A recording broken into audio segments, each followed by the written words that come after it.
Welcome to our annual training on sexual harassment prevention. My name is Chris Wilson, and I am the Organizational Development Specialist at Liberty Resources. In recent years, the topic of sexual harassment in the workplace has been brought into the national spotlight, bringing with it renewed awareness about the serious and unacceptable nature of these actions and the severe consequences that follow. The term sexual harassment may mean different things to different people depending on your life experience. The purpose of this training is to set forth a common understanding about what is and what is not acceptable in our workplace.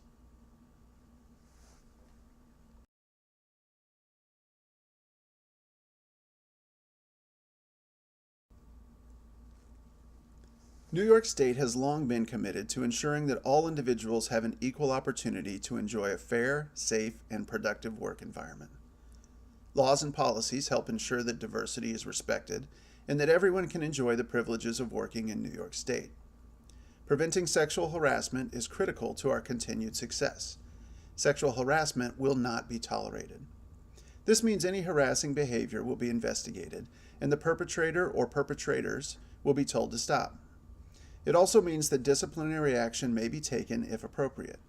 If the behavior is sufficiently serious, disciplinary action may include termination.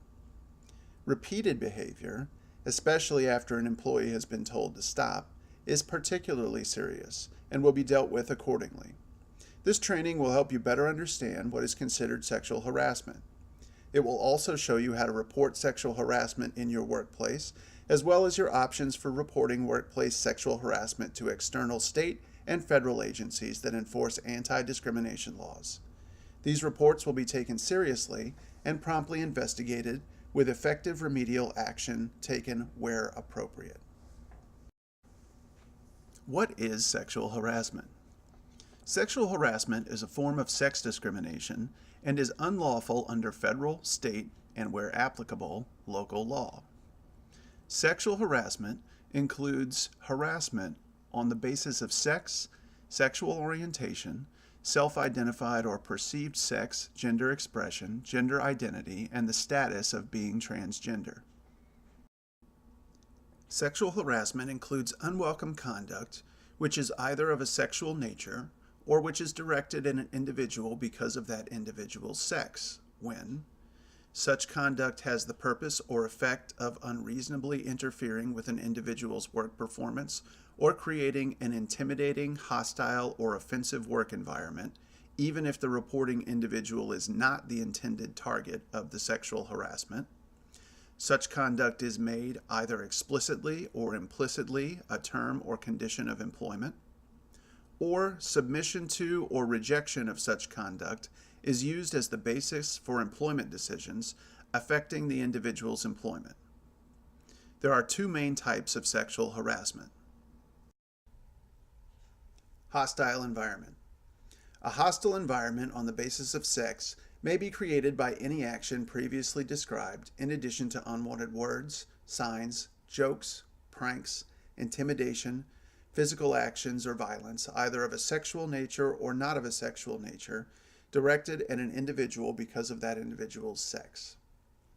Hostile environment sexual harassment includes sexual or discriminatory displays or publications anywhere in the workplace, such as displaying pictures, posters, calendars, graffiti, objects, promotional material, reading materials, or other materials that are sexually demeaning or pornographic. This includes such sexual displays on workplace computers or cell phones and sharing such displays while in the workplace. This also includes sexually oriented gestures, noises, remarks, jokes, or comments about a person's sexuality or sexual experience. Hostile actions taken against an individual because of that individual's sex, such as rape, sexual battery, molestation, or attempts to commit the assaults. Physical acts of a sexual nature, including but not limited to touching, pinching, patting, grabbing, kissing, hugging, brushing against another employee's body, or poking another employee's body. Interfering with, destroying, or damaging a person's workstation, tools, or equipment, or otherwise interfering with the individual's ability to perform the job. Sabotaging an individual's work, and bullying, yelling, or name-calling. Quid pro quo sexual harassment. Quid pro quo sexual harassment occurs when a person in authority trades or tries to trade job benefits for sexual favors. Quid pro quo is a legal term meaning a trade. This type of harassment occurs between an employee and someone with authority, like a supervisor, who has the ability to grant or withhold job benefits. Quid pro quo sexual harassment includes offering or granting better working conditions or opportunities in exchange for a sexual relationship, threatening adverse working conditions like demotions, shift alterations, or work location changes, or denial of opportunities if a sexual relationship is refused, using pressure, threats, or physical acts to force a sexual relationship, retaliating for refusing to engage in a sexual relationship. Sexual harassment can occur between any individuals regardless of their sex or gender. New York law protects employees, paid or unpaid interns, and non-employees, including independent contractors and those employed by companies contracting to provide services in the workplace. The perpetrator of sexual harassment can be anyone in the workplace. The harasser can be a coworker of the recipient. The harasser may be a supervisor or manager. And the harasser can be any third party, including a non-employee, intern, vendor, building security, client, customer, or visitor.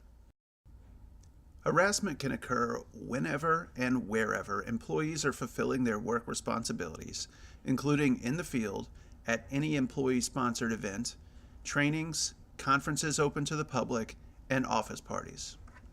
Employee interactions during non-work hours, such as at a hotel while traveling or at events after work, can have an impact in the workplace. Locations off-site and off-hour activities can be considered extensions of the work environment. Employees can be the target of sexual harassment through calls, texts, email, and social media. Harassing behavior that in any way affects the work environment is rightly the concern of management. Sex stereotyping occurs when conduct or personality traits are considered inappropriate simply because they may not conform to other people's ideas or perceptions about how individuals of either sex should act or look. Harassing a person because that person does not conform to gender stereotypes as to appropriate looks, speech, personality, or lifestyle is sexual harassment. Harassment because someone is performing a job that is usually performed or was performed in the past mostly by persons of a different sex is sex discrimination.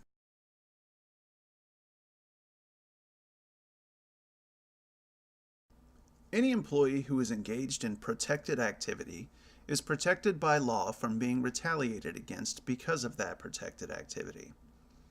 Protected activities with regards to harassment include making a complaint to a supervisor, manager, or other person designated by your employer to receive complaints about harassment. Making a report of suspected harassment, even if you are not the target of harassment. Filing a formal complaint about harassment. Opposing discrimination. Assisting another employee who is complaining of harassment. Providing information during a workplace investigation of harassment, or testifying in connection with a complaint of harassment filed with a government agency or in court.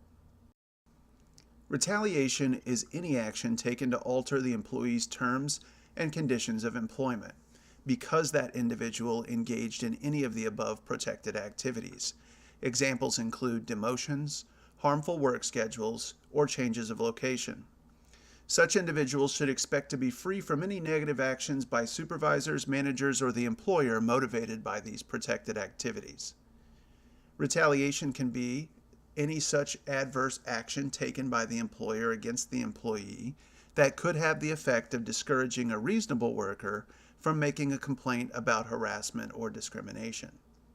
The negative action need not be job-related or occur in the workplace, and may occur after the end of employment, such as an unwarranted negative reference.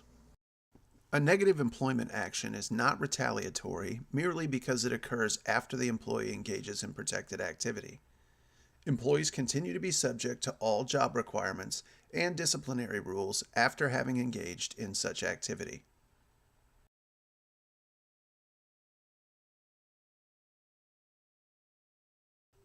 Supervisors and managers are held to a high standard of behavior. This is because they are placed in a position of authority by the employer and must not abuse that authority. Their actions can create liability for employer without the employer having any opportunity to correct the harassment. They are required to report any harassment that is reported to them or which they observe. They are responsible for any harassment or discrimination that they should have known of with reasonable care and attention to the workplace for which they are responsible. And they are expected to model appropriate workplace behavior. Supervisors must report any harassment that they observe or know of, even if no one is objecting to the harassment. If a supervisor or manager receives a report of harassment or is otherwise aware of harassment, it must be promptly reported to the employer without exception, even if the supervisor or manager thinks the conduct is trivial, or even if the harassed individual asks that it not be reported. Supervisors and managers will be subject to discipline for failing to report suspected sexual harassment or otherwise knowingly allowing sexual harassment to continue. Supervisors and managers will also be subject to discipline for engaging in any retaliation.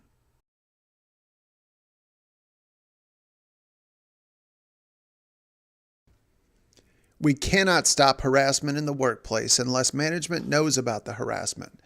You are encouraged to report harassment to a supervisor, manager, or other person designated by your employer to receive complaints. Behavior does not need to be a violation of law in order to be a violation of the policy. You should report any behavior you experience or know about that is inappropriate without worrying about whether or not it is unlawful harassment. Individuals who report or experience harassment should cooperate with management so a full and fair investigation can be conducted and any necessary corrective action can be taken. Finally, if you are not sure you want to pursue a complaint at the time of potential harassment, document the incident to ensure it stays fresh in your mind. Anyone who witnesses or becomes aware of potential instances of sexual harassment should report it to a supervisor, manager, or designee. It can be uncomfortable and scary, but it is important to tell coworkers that's not okay when you are uncomfortable about harassment happening in front of you. It is unlawful for an employer to retaliate against you for reporting suspected sexual harassment or assisting in any investigation. Anyone who engages in sexual harassment or retaliation will be subject to remedial and/or disciplinary action up to and including termination. Liberty Resources will investigate all reports of harassment, whether information was reported in verbal or written form. An investigation of any complaint should be commenced immediately and completed as soon as possible. The investigation will be kept confidential to the extent possible. Any employee may be required to cooperate as needed in an investigation of suspected sexual harassment. It is illegal for employees who participate in any investigation to be retaliated against. Our organization also has a duty to take appropriate steps to ensure that harassment will not occur in the future. Here is how we will investigate claims. Liberty Resources will conduct an immediate review of the allegations and take any interim actions as appropriate. Relevant documents, emails, or phone records will be requested, preserved, and obtained. Interviews will be conducted with parties involved and witnesses. Investigation is documented as outlined in the sexual harassment policy.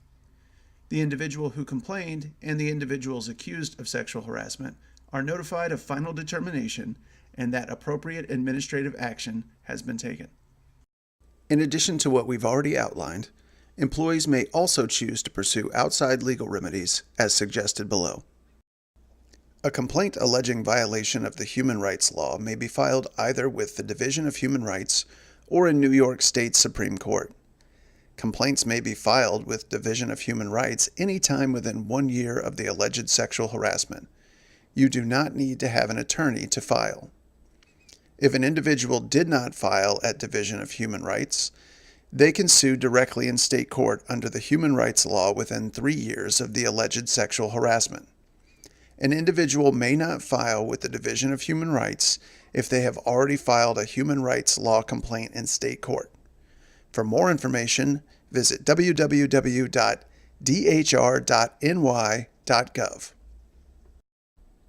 An individual can file a complaint with the Equal Employment Opportunity Commission anytime within 300 days from the alleged sexual harassment. You do not need to have an attorney to file. A complaint must be filed with the EEOC before you can file in federal court.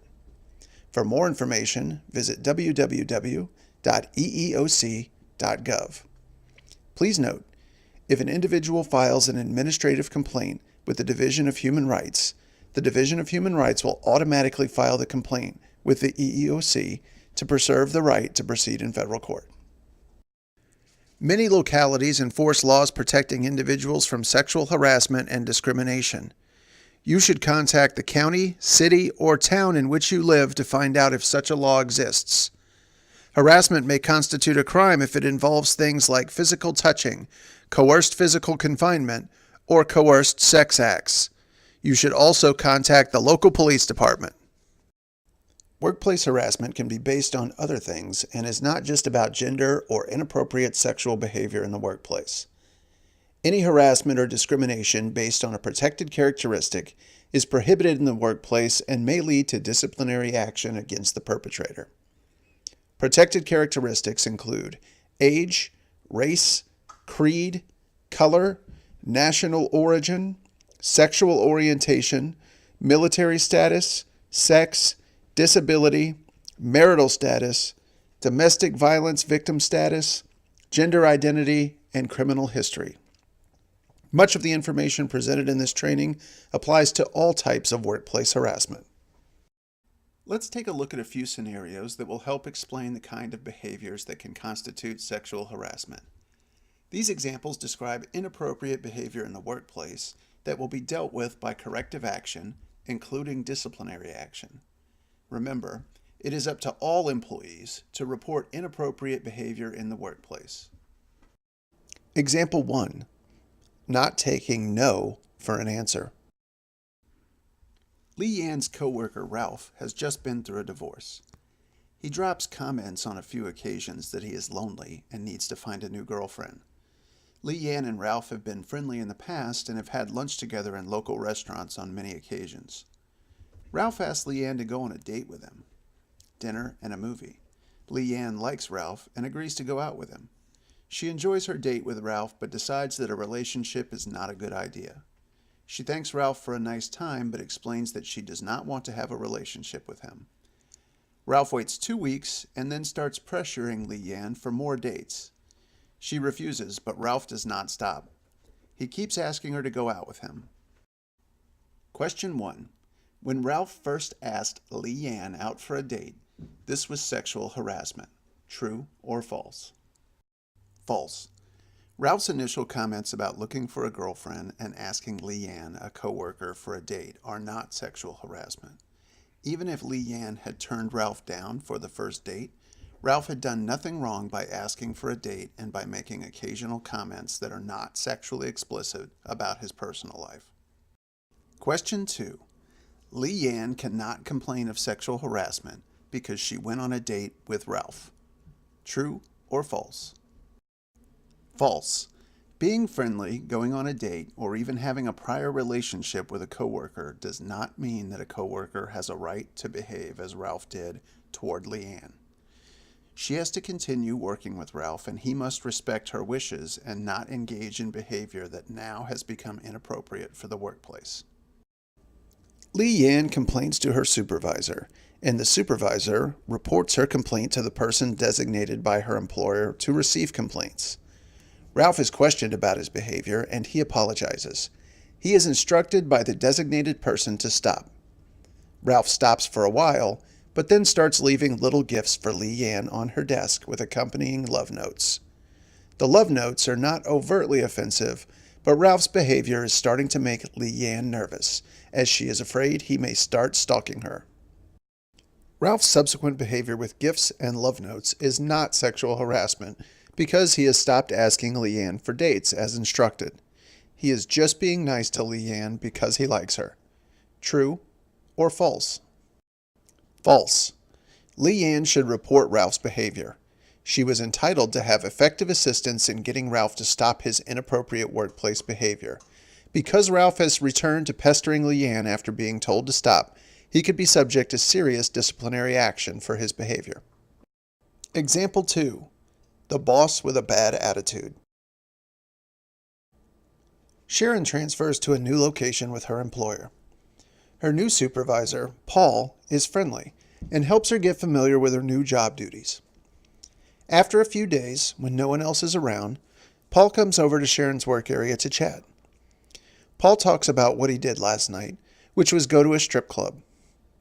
Sharon is shocked that Paul would bring up such a topic in the workplace and says nothing in response. Paul continues talking and says that all the women in the office are so unattractive that he needs to get out and see some hot chicks once in a while. He tells Sharon he is glad she joined the staff because, unlike the others, she is easy on the eyes. Sharon feels very offended and demeaned that she and the other women in her workplace are being evaluated on their looks by their supervisor. Question 1. Because Paul did not tell Sharon that she is unattractive, he has not harassed her. True or false? False. Paul has made sexually explicit statements to Sharon, which are derogatory and demeaning to Sharon and her female coworkers. It does not matter that Paul supposedly paid Sharon a compliment. The discussion is still highly offensive to Sharon, as it would be to most reasonable persons in her situation. Question 2. By bringing up his visit to the strip club, Paul is engaging in inappropriate workplace behavior. True or false? True.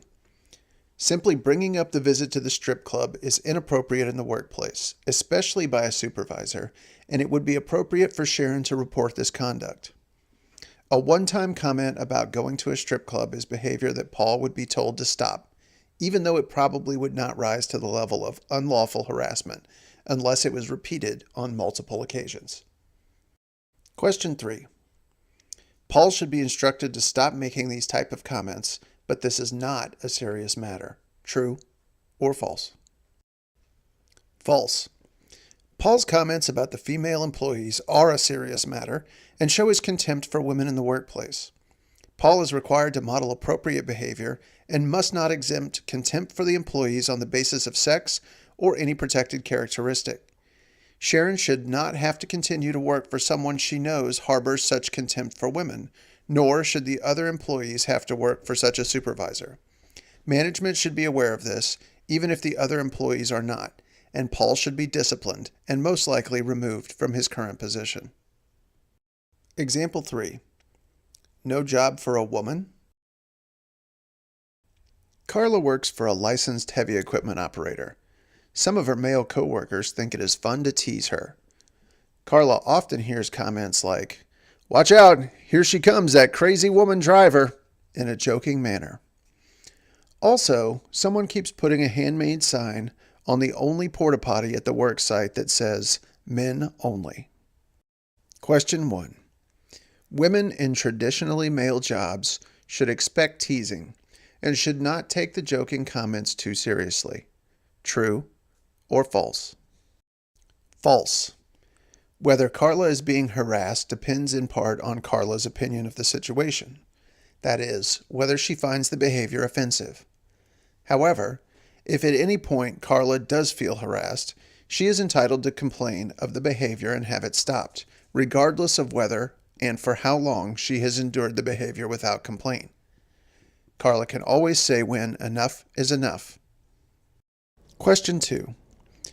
Carla cannot complain because the site supervisor sometimes joins in with the joking behavior, so she has nowhere to go. True or false? False. Carla can still complain to the supervisor, who is then on notice that the behavior bothers Carla and must be stopped.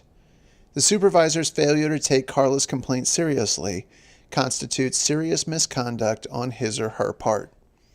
Carla can also complain directly to the person designated by her employer to receive complaints, either instead of going to the supervisor or after doing so. The employer is responsible for assuring that all employees are aware of its anti-harassment policies and procedures. Some of Carla's other coworkers are strongly opposed to her presence in the traditionally all-male profession.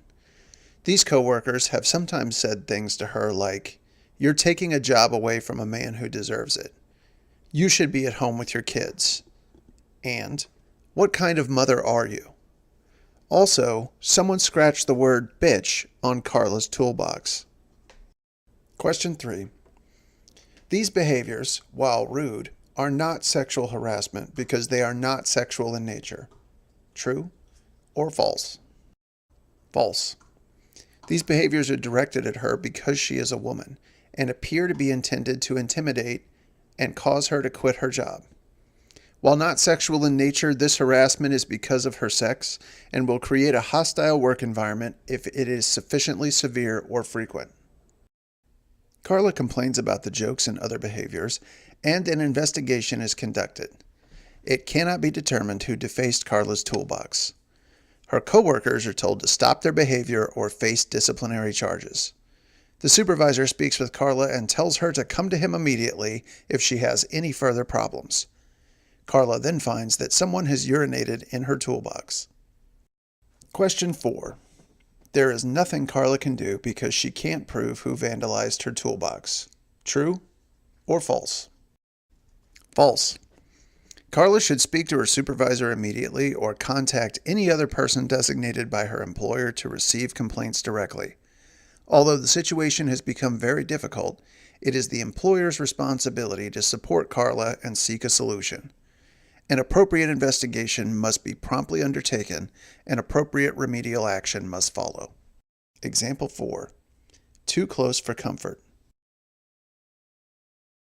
Keisha has noticed that her new boss, Sarah, leans extremely close to her when they are going over the reports that she prepares. She touches her hand or shoulder frequently as they discuss work.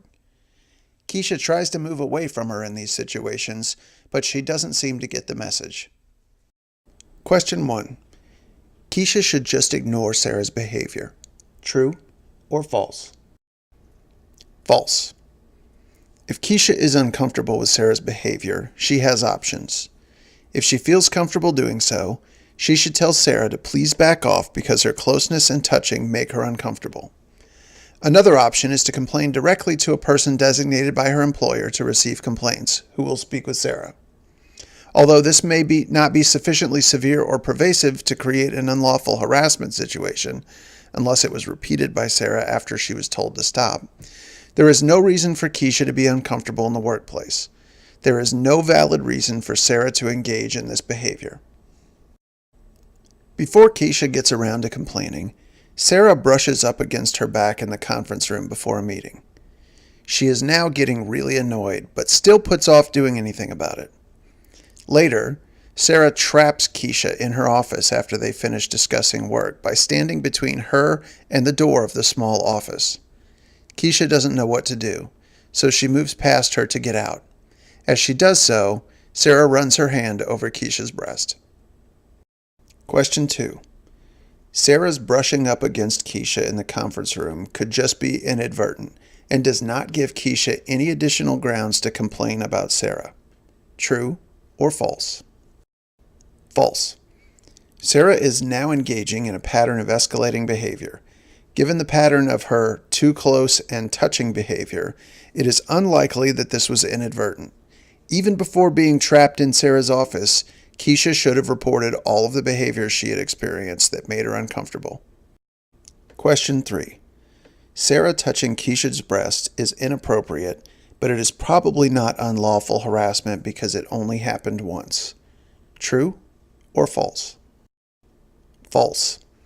Any type of sexual touching is very serious and does not need to be repeated to constitute sexual harassment. Keisha should immediately report it without waiting for it to be repeated. Sarah can expect to receive formal discipline, including possible firing. Example 5. A distasteful trade. Tatiana is hoping for a promotion to a position that she knows will become vacant soon. She knows that her boss, David, will be involved in deciding who will be promoted. She tells David that she will be applying for the position and that she is very interested in receiving the promotion. David says, "We'll see. There will be a lot of others interested in the position." A week later, Tatiana and David travel together on state business, including an overnight hotel stay. Over dinner, David tells Tatiana he hopes he will be able to promote her because he has always really enjoyed working with her. He tells her that some other candidates look better on paper, but that she is the one he wants. He tells her that he can pull some strings to get her into the job, and Tatiana thanks David. Later, David suggests that they go to his hotel room for drinks and some relaxation. Tatiana declines his offer. Question 1. David's behavior could be harassment of Tatiana. True or false? True. David's behavior as Tatiana's boss is inappropriate, and Tatiana should feel free to report the behavior if it made her uncomfortable. It is irrelevant that this behavior occurs away from the workplace. Their relationship is that of supervisor and supervisee, and all their interactions will tend to impact the workplace. David's behavior at this point may or may not constitute quid pro quo harassment. David has made no threat that if Tatiana refuses his advance, he will handle her promotion any differently. However, his offer to pull some strings, followed by a request that they go to his hotel room for drinks and relaxation, might be considered potentially coercive. Certainly, if David persists in his advances, even if he never makes or carries out any threat or promise about job benefits, then this could create a hostile environment for Tatiana, for which the employer could be strictly liable because David is a management employee. After they return from the trip, Tatiana asks David if he knows when the job will be posted so that she can apply. He says that he is not sure, but there is still time for her to make it worth his while to pull strings for her. He then asks, "How about going out to dinner this Friday and then coming over to my place?" Question 2. David engaged in sexual harassment. True or false? True. It is now evident that David has offered to help Tatiana with her promotion in exchange for sexual favors. Tatiana, who really wants the position, decides to go out with David. Almost every Friday, they go out at David's insistence and engage in sexual activity. Tatiana does not want to be in a relationship with David and is only going out with him because she believes that he will otherwise block her promotion. Question 3. Tatiana cannot complain of harassment because she voluntarily engaged in sexual activity with David. True or false? False. Because the sexual activity is unwelcome to Tatiana, she is the target of sexual harassment. Equally, if she had refused David's advances, she would still be a target of sexual harassment. The offer to Tatiana to trade job benefits for sexual favors by someone with authority over her in the workplace is quid pro quo sexual harassment, and the employer is exposed to liability because of its supervisor's actions. Tatiana receives the promotion. Question 4. Tatiana cannot complain of harassment because she got the job, so there is no discrimination against her. True or false? False. Tatiana can be the recipient of sexual harassment whether or not she receives the benefit that was used as an inducement. Tatiana breaks off the sexual activities with David. He then gives her a bad evaluation, and she is removed from her new position at the end of the probationary period and returns to her old job. Question 5. It is now too late for Tatiana to complain. Losing a place of favor due to the breakup of the voluntary relationship does not create a claim for sexual harassment. True or false? False. It is true that the breakup of a relationship, if truly consensual and welcomed at the time, usually does not create a claim for sexual harassment. However, The relationship in this case was never welcomed by Tatiana. David's behavior has at all times been inappropriate and a serious violation of the employer's policy. As the person who abused the power and authority of a management position, David has engaged in sexual harassment. Example 6. An issue about appearances. Leonard works as a clerk typist for a large employer. He likes to wear jewelry, and his attire frequently includes earrings and necklaces. His boss, Margaret, thinks it's weird that as a man, Leonard wears jewelry and wants to be a clerical worker. She frequently makes sarcastic comments to him about his appearance and refers to him jokingly as her office boy. Leonard, who hopes to develop his career in an area of customer relations, applies for an open promotional position that would involve working in a front desk area, where he would interact with the public. Margaret tells Leonard that if he wants the job, he had better look more normal or else wait for a promotion to mailroom supervisor. Question 1. Leonard's boss is correct to tell him wearing jewelry is inappropriate for customer service positions. True or false? False. Leonard's jewelry is only an issue because Margaret considers it unusual for a man to wear such jewelry. Therefore, her comments to Leonard constitute sex stereotyping. Margaret is also suspicious that Leonard is gay, which she says she doesn't mind, but she thinks Leonard is secretive. She starts asking him questions about his private life, such as, "Are you married? Do you have a partner? Do you have kids?"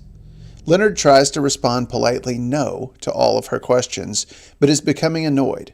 Margaret starts gossiping with Leonard's coworkers about his supposed sexual orientation. Question 2. Leonard is the recipient of harassment on the basis of sex and sexual orientation. True or false? True. Leonard is harassed on the basis of sex because he is being harassed for failure to adhere to Margaret's sex stereotypes. Leonard is also harassed on the basis of his perceived sexual orientation. It does not matter whether or not Leonard is a gay man in order for him to have a claim for sexual orientation harassment. Leonard might also be considered a target of harassment on the basis of gender identity, which is a form of sex and/or disability discrimination prohibited by the human rights law. Leonard should report Margaret's conduct, which is clearly a violation of the sexual harassment policy, to a person designated by his employer to receive complaints.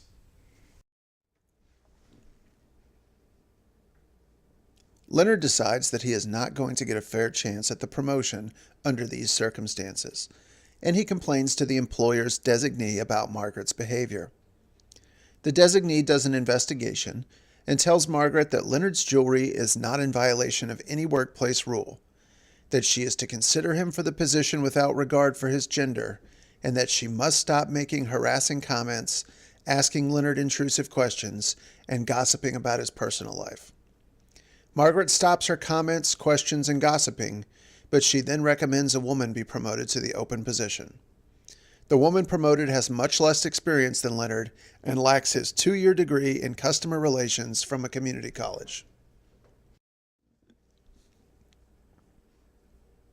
Question 3. Leonard has likely been the target of discrimination on the basis of sex, sexual orientation, and/or retaliation. True or false? True. We don't know Margaret's reason for not recommending Leonard for the promotion, but it is not looking good for Margaret. It appears that she either biased against Leonard for the same reasons she harassed him, or she is retaliating because he complained, or both. Leonard should speak further with the employer's designee, and the circumstances of the promotion should be investigated. If it is found that Margaret has abused her supervisory authority by failing to fairly consider Leonard for the promotion, she should be subject to disciplinary action. This scenario shows that sometimes more severe action is needed in response to harassment complaints in order to prevent discrimination in the future.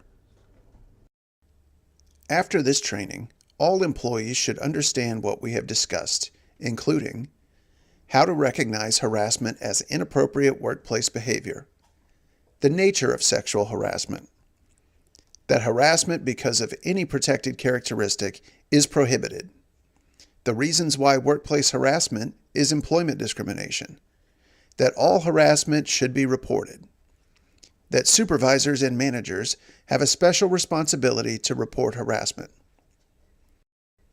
With this knowledge, all employees can achieve appropriate workplace behavior, avoid disciplinary action, know their rights, and feel secure that they are entitled to and can work in an atmosphere of respect for all people. For additional information, visit ny.gov